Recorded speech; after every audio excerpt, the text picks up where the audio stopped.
Rekan bisnis, ya sebenarnya tidak ada riwayat bisnis sebetulnya, tapi karena perkawanan lalu akhirnya pinjam uang, kemudian akhirnya tahu-tahu tidak kembali, dijanjikan dengan cara tidak ada risiko, lalu dijanjikan juga untuk ada properti, kita bisa bangun sama-sama dan unit kita jual lalu menghasilkan. Nah, panjang ceritanya, akhirnya setelah 4 tahun, akhirnya hingga saat ini tidak ada jalan keluar dan tidak ada penyelesaian. Lalu kami melakukan teguran secara hukum, ada somasi 1 dan somasi 2, kami sudah sampaikan. Di akhir tahun 2024 kami sampaikan somasi, tidak ada tanggapan dari Pak DW, ya Pak DW. Nah, lalu di awal Januari 2026 kami sampaikan somasi kedua, tetap juga diabaikan. Lalu pada tanggal 14 Januari kami akhirnya melaporkan kejadian ini, kerugian ini ke kepolisian. Oke Bang, Ya. yang dijanjikan itu berbentuk apa dan nominalnya berapa? Oh iya, jadi dijanjikan itu adalah dia bilang katanya, oh ini ayo kerjasama, kita mau bangun tempat klaster-klaster. Lalu ada juga bilang, ayo kita ke Telaga Kahuripan, di situ ada sekolah internasional, itu ada sekolah premium, sekolah favorit, namanya Madian itu kalau nggak salah ya. Nah, di sana dibawa klien saya foto-foto, dia bilang, fotonya ada mungkin tuh Pak, yang ini, oh ya,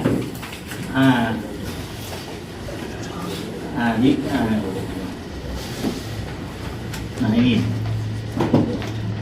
Jadi ini sekolah terbaik ya, sangat berkualitas ini sekolah.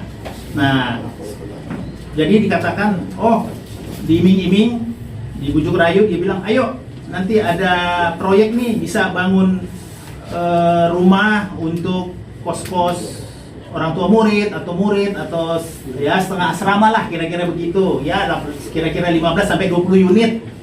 Nah, jadi dibawalah ke sini. Setelah dibawa, supaya yakin nih klien kami nih, supaya yakin ya. Lalu ini juga sama ya, di sekolah tersebut ya, di sekolah Madian tadi ya, di daerah Telaga Kahuripan itu ya. Kalau nggak salah itu berdekatan sama ada sekolah yayasan agama ya Pak ya. Nah, itu bersebelahan. Nah, ini dibawa ke sini. Jadi kira-kira kita duga dia lagi mencari mangsa ya, siapa yang kira-kira bisa digarap untuk masukkan uang untuk investasi. Nah, ini DW. Ya. Ini yang dilaporkan. Ya, ini yang dilaporkan. Dan memang agak sedikit juga ya, hal agak menurut saya ini hal agak lucu juga ya. Dia tinggal di beberapa tempat. Nah, sementara ini KTP dia sejak 30 tahun yang lalu. Sebelumnya dia tinggal di daerah Season City, Grogol. Lalu pakai alamat mungkin orang tuanya atau mungkin relatifnya ya yang ada di Taman Mini. Nah, ini KTP Taman Mini nih, dekat Taman Mini nih. Nah, sampai 30 tahun masih di sini. Alamat sesuai KTP. Nah, yang menarik lagi, DW itu melibatkan istrinya, namanya ASA. ASA ini pasangan suami istri. Nah, ini klien ya, Pak Erik, ini klien saya nih yang pinggir. Ya, jadi untuk meyakinkan dibawalah keluarga. Ya, nah tidak cukup sampai di situ. Yang mana tadi? Oh iya. Yang tadi foto keluarga. Ya, tidak cukup sampai di situ, dia bawa keluarganya ketemu klien kami, ya.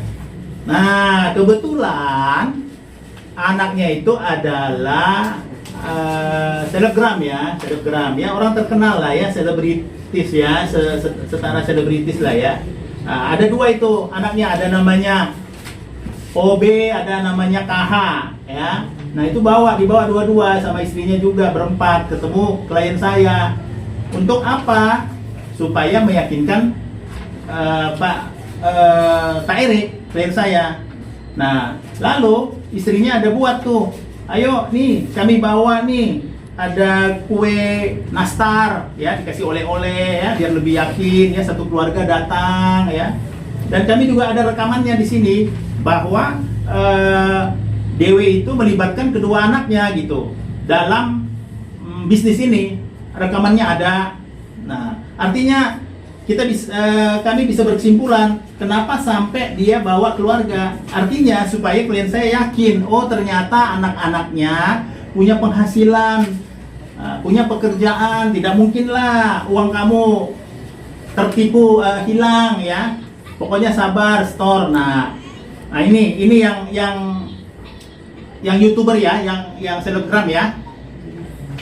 OB namanya ya, OA namanya OA. Nah ini yang proyek-proyek yang dijanjikan. Oh ini sipil sedang ada pekerjaan ya.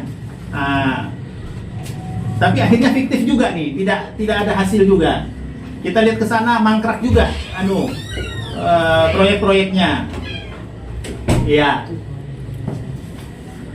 Nah, ini sama ya. Ini dengan yayasan ya, sekolah yang terbaik ya. Ya di sini lalu akhirnya kami buat laporan. Oh ya, sebelumnya ini surat kuasanya. Ya. Oke. Ini laporan polisi yang kami minta ya. Ini sudah dapat ya. Kita sedang menunggu nih bagaimana kelanjutannya. Rencananya nanti mau ada BAP awal ya, ada pemeriksaan awal ya. Ya Pak Erik ya. Ada yang mau disampaikan dulu untuk sementara? Silakan Pak Erik. Ya, terima kasih untuk waktunya Bapak Ibu semua, rekan media ya. Ya di sini yang saya lakukan adalah untuk bisa mendapatkan hak saya ya. Karena pintu saya saat ini komunikasi saya ditutup satu keluarga dari inisial DW sendiri, istrinya dan keluarganya semua yang awalnya bertemu saya sangat baik sekali. Yang ditunjukkan ada ramah tamah, keluarga yang harmonis, cukup baik, cukup menyentuh emosi saya secara pribadi. Dan juga kenapa saya lakukan hal ini? Ya pertama, saya punya pertimbangan adalah tidak adanya resiko ya yang ditawarkan DW dan juga yang ditampilkan keluarganya ya. Jadi yang ditampilkan oleh DW, kenapa saya mau melakukan hal ini? Pertama adalah secara finansial dia cukup. Apa yang dia ngomong gitu, dia selalu ngomong ucap berulang-ulang. Sebenarnya dengan apa yang dia ada, sebenarnya dia nggak perlu kerja seumur itu. Gambarannya artinya dia punya kemampuan secara finansial. Nah kedua adalah dia menawarkan satu emosi di sini. Jadi dia menawarkan adalah sentuhan pribadi, emosi, artinya dia mengajak saya untuk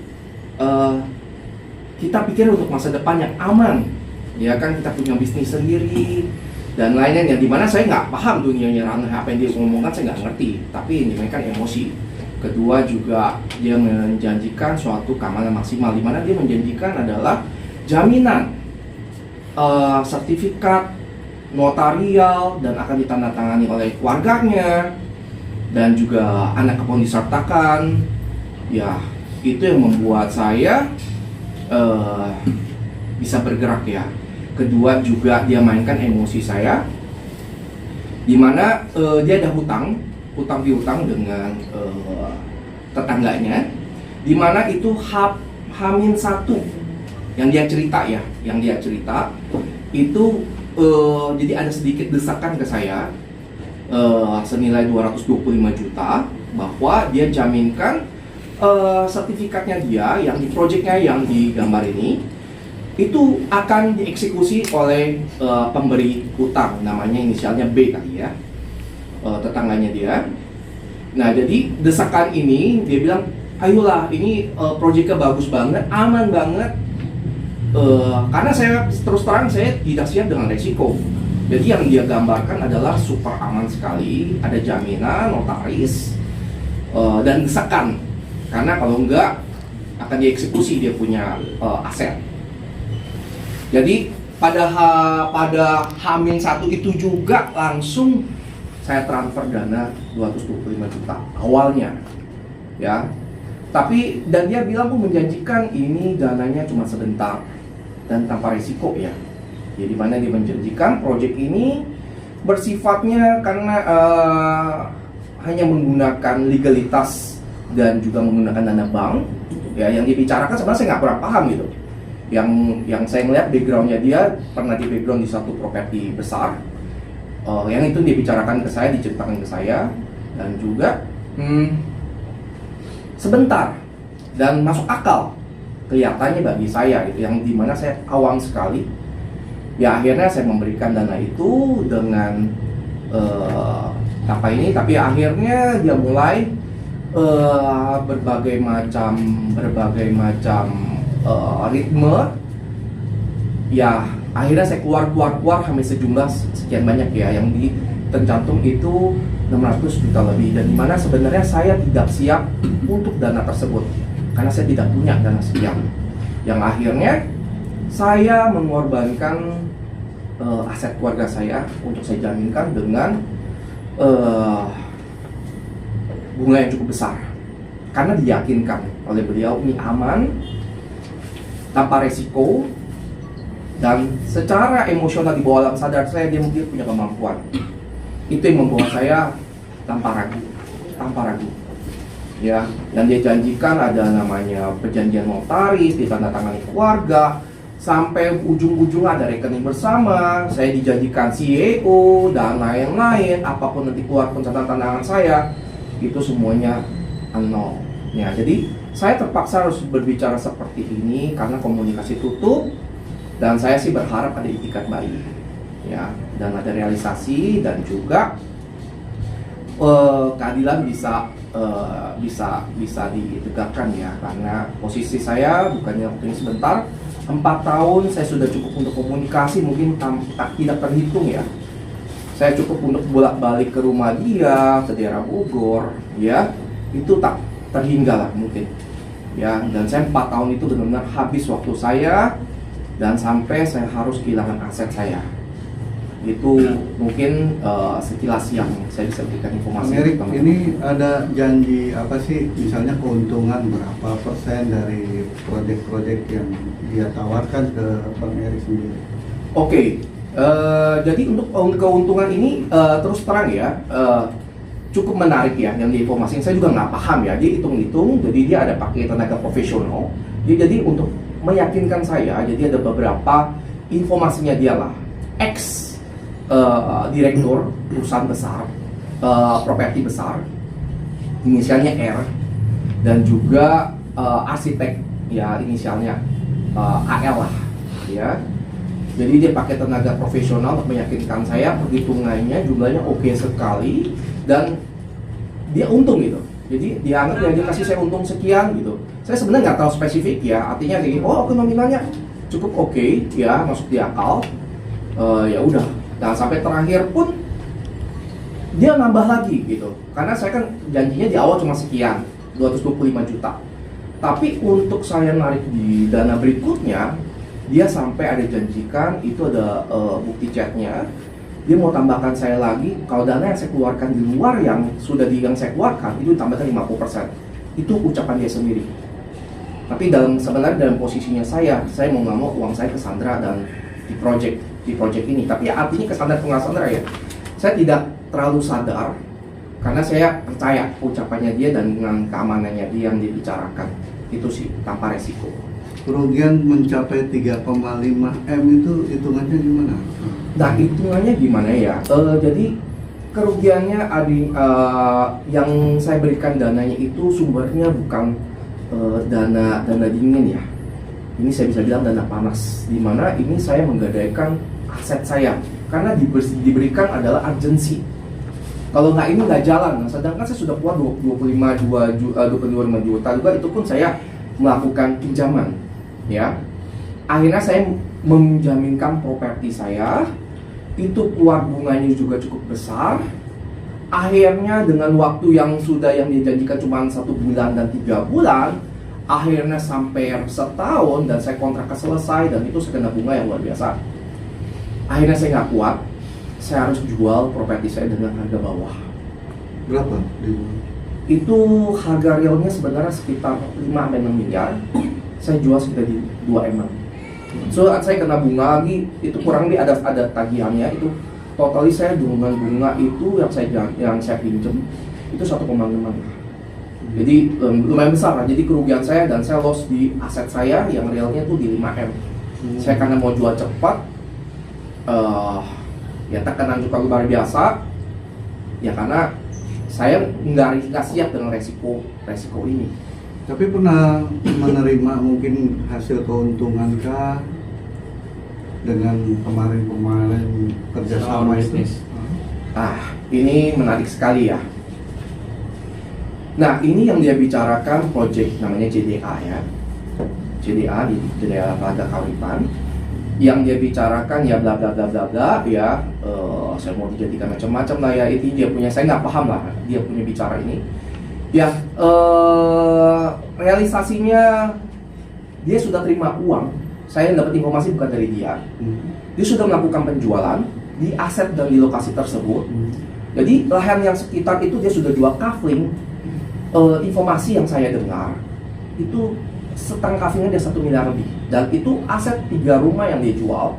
Harga yang tertera itu sekitar 1,5-an lah. Bisa bayangin. Informasi saya nggak dapat apapun. Akhirnya saya dapat informasi, saya cukup marah. Saya datangin rumahnya dia. Akhirnya baru sekitar 2024 dia baru transfer saya 13,5 juta. Hanya sekali? Itu pun karena saya ketahuan dan saya cukup marah besar gitu. Nah, akhirnya dia menjanjikan dia bikin ritme lagi yang lain. Ya ini ya saya nggak paham ya. Jadi ya emang ceritanya terus berulang sih. Ya, makanya 4 tahun ini terjadi sih. Makanya ini udah saya rasa sudah batasnya. Saya komunikasi pun ditutup. Saya diblokir satu keluarga. Saya coba untuk komunikasi. Ya udah, saya mungkin jalan ini mungkin yang terbaik bisa komunikasi sama DW ya. Untuk operation itu? Dan juga dia ini ikut serta di grup yang dibikin sama papanya Dewi, dan dia sebagai penanggung jawab itu ditunjuk sama papanya.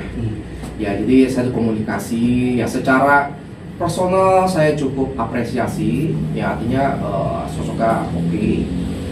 Itu yang membuat saya yakin sih ya, ini keluarga baik-baik lah.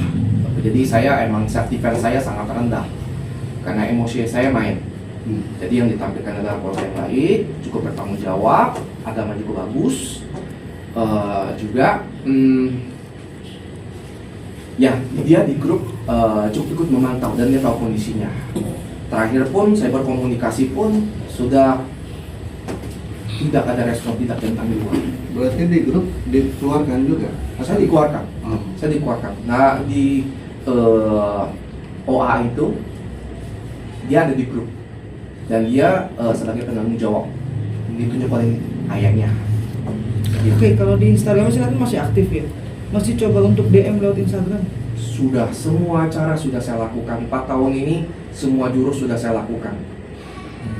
Karena saya tidak mau awal baik-baik, ya sudah akhir baik-baik saja. Gitu. Atau kita bisa bilang bahwa sebetulnya orang tua ini menamengkan 2 anaknya sebagai selebgram, sebagai yaitu jaminan atau bentuk kepercayaan percaya kepada orang lain gitu, kepada Anda sendiri seperti itu. Yang saya dapatkan, emosi saya dapat situ. Kesan saya seperti itu. Karena ya saya melihat cukup berprestasi dan juga kemampuan secara finansial, karena DW ini sendiri pun selalu membicarakan bahwa anaknya secara finansial sangat bagus. Jadi dia mendapat jadi BA something, income sekian, revenue sekian, berprestasi, dia jual baju pun harganya sekian, wah harganya fantastis. Jadi ya artinya saya sebenarnya keraguan saya itu cukup hilang lah. Ya akhirnya baru saya sadar sekian tahun, ya ternyata ya yang saya gambarkan, apa yang saya bayangkan sangat berbeda sih. Yang nggak tahu ini saya rasakan gitu, karena saya tanpa apapun, awal baik-baik pun saya ucapkan pun, di chat pun sangat baik, sangat sopan, tanpa ada emosi, karena saya mau menjaga hubungan baik ini ya, karena awal emang baik-baik gitu. Awal Dan- tahun ini nggak pernah ketemu langsung Ke siapa? ke Ke Dewi? Ke Dewi terakhir 2024 itu yang saya cukup marah, karena saya tahu dia terima uang banyak, dia tidak informasikan ke saya, dan saya cuma minta adalah sesuai yang dijanjikan, jaminannya mana gitu, notaris mana, rekening bersama mana, saya sudah ditarik ulur, dan apa yang dijanjikan semuanya nol gitu. dia beralasan nggak apa untuk kenapa nggak mau bayar? Dia selalu yang apa yang dia lakukan adalah sekarang ini, saat ini dia selalu membuat saya bahwa saya partner, saya harus menerima rugi. Oke, risiko ya. Baik, saya mau tanya sedikit ini. Ketika Pak Erik bersama dengan Bapak Dewi ini, apakah ada penandatanganan MOU? Awalnya yang dia janjikan seperti itu, tapi realisasinya satu pun nggak ada. Berarti Anda merasa ditipu ya? Bisa dibilang begitu karena nggak sesuai apa yang Oke, dijanjikan. ini laporan kasusnya pidana apa perdata? Mungkin bisa dibicarakan sama Ya silakan kuasa Pak, hukum saya. dijawab Pak. Ya, Karena baik. Kita butuh kejelasan juga dalam konferensi pers ini Baik. terkait kemana nanti akan dibawa masalah ini. Ya, jadi kita bisa tempuh perdata, bisa tempuh pidana. Tapi untuk sementara kita laporkan dulu, ya. Dan memang ada keganjilan kemarin ini, ada tahun 2002, DW itu store uang di berapa? 13.500.000 rupiah. 13.500.000 rupiah itu, kalau bisa saya simpulkan bahwa yaitu adalah supaya terkesan bahwa perkara ini perdata gitu. Oh, udah pernah dibayar. Iya. Oh, jadi tidak bisa jadi tuntutan pidana, kira-kira seperti itu. Tapi setelah kami datang ke Polres ya, konseling dengan SPK, dengan reserse yang piket ya, ada di situ beberapa orang ya. Ya, mereka bilang ya ini ada sedikit bolehlah untuk kita terima dulu laporannya. Nanti langkah berikutnya tunggu keterangan dari saksi-saksi. Ya, kira-kira begitu. Oke. Berarti terlapornya siapa aja Pak? Dewe saja atau Ya. sama anak-anaknya juga? Terlapornya adalah DW, lalu istrinya ASA, lalu kedua anaknya yang masing-masing selebgram itu bernama inisial ya KH, yang besar itu OA, yang kedua KH. Ya, mereka berempat itu yang kita laporkan. Nah sebelum adanya pelaporan ini kan sempat kirim somasi ya. Itu ada respon nggak dari yang bersangkutan soal somasi itu? Baik, pertama kita kirim somasi ya di akhir tahun, tidak ada tanggapan. Ya, kita sudah kirim di ada 7 tempat, bahkan 8, ada 8 tempat itu kita kirim semua fotokopinya. Mana yang nyangkut ya mungkin itu ya, kita tidak mau, jangan sampai dia tidak terima, nanti dia tidak dapat informasi apapun, kita nggak mau begitu. Karena intinya di sini saya mau mendamaikan Dewi dengan klien saya, itu tujuan saya gitu. Lalu akhirnya tidak ditanggapi. Di awal Januari 2026 saya layangkan somasi kedua. Nah, di somasi kedua ini sama, saya kirimkan juga ke 8 tempat di mana dia berada, baik itu di alamat sesuai KTP ya, di yang katanya ada beberapa rumah, itu masing-masing kita langsung antar sama tangan langsung gitu ya, tidak lewat pos ya, biar cepat bisa diterima. Dan kita sudah sampaikan kepada orang yang nunggu rumah, tolong sampaikan, jangan tidak ya, ini ada surat penting ya, tolong sampaikan. Iya. Nah, kita berharap sudah diterima. Nah, terus baik itu di Sentul, baik itu di mana ya, di tempat-tempat lain ya, ada ya. Ya beberapa tempat sih. Ya, nah tetap tidak ada tanggapan. Lalu saya bilang sama Pak Erik, coba deh Pak Erik, ini kan si OA ini kan dia aktif di medsos dan ambasador itu apa istilahnya itu? IG. brand ambassador ya. Nah, dia ada beberapa produk, kira-kira ada 38 produk. Nah, kita cari alamatnya di mana itu. Cobalah menyurat ke sana, ke OA. Menyurat isinya apa? Halo OA, saya ini Pak Erik loh, kan yang pernah kita ketemu. Tolong dong nomor saya apa? Papa sama Mama hubungi saya. Nah, jadi sampai kita kehilangan akal bagaimana caranya nih mau ketemu. Ya udah, akhirnya di mana produk-produk yang kita lihat ya di situ kita minta tolong gitu sama perusahaan itu. Nah, sambutannya juga bagus ya, termasuk ke sekolahan dulu OA sekolah, Sikaha sekolah. Nah, kita juga sudah sampaikan ke situ dan kita minta bantuan kepada ketua yayasan kemarin, cuma karena sibuk dia tidak bisa terima kita, mungkin di lain kesempatan. Nah, rencana saya mau buat surat, mau tanya apakah betul ada MOU, ada kerjasama, ada PKS, perjanjian kerjasama suratnya, sampai DW ini mau bikin bangun 15 apa 20 unit rumah yang katanya mau dijadikan asrama atau tempat mungkin orang tua murid atau apa seperti kos-kos begitu. Nah, itu belum kita rencana, nanti minggu ini kita akan menyurat ke sana. Kalau sambil kita bertemu dengan stafnya ketua yayasan Madian itu. Ya. Pak,